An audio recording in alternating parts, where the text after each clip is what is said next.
Sometimes the biggest warning signs aren't loud. They're the small things that people start forgetting. Hi, my name is Jury and I am a caseworker assigned to evaluate my client, Georgia. Georgia is an older adult who has been living in an independent living community for about 2 years. Recently, the staff have started noticing some changes in her behavior that is a little concerning. She's been missing her noon meals pretty often, and at one time she even left her front door open, which is definitely a safety concern.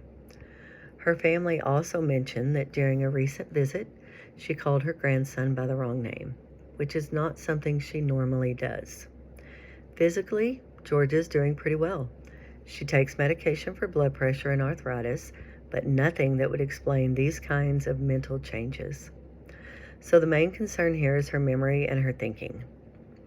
Based on what we're seeing, Georgia is most likely showing early signs of Alzheimer's disease, which is a type of neurocognitive disorder. That basically means there's a decline happening in memory and thinking skills that can start to affect everyday life. Some of the symptoms she's showing include memory loss, confusion, and changes in her routine. Missing meals might seem small, but it actually shows that she's having trouble keeping up with daily habits.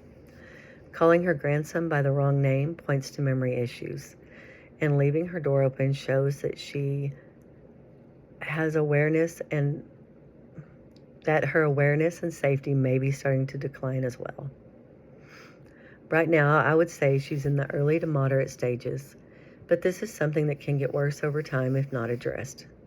So moving forward, the first thing I would want is for her to get a full medical evaluation to confirm what's going on and make sure that nothing else is causing these symptoms.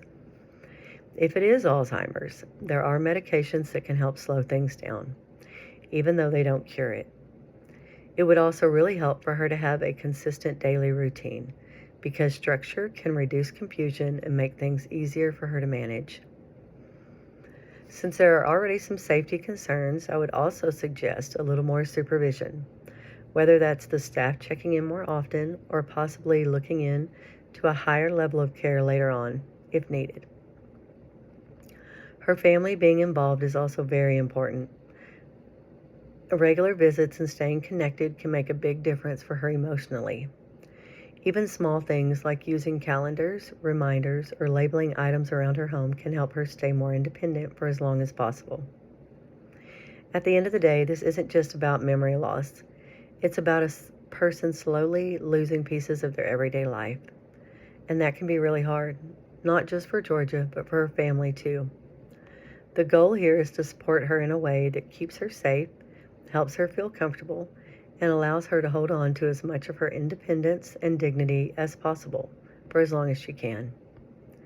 And sometimes noticing those small changes early is what can make the biggest difference. Thank you.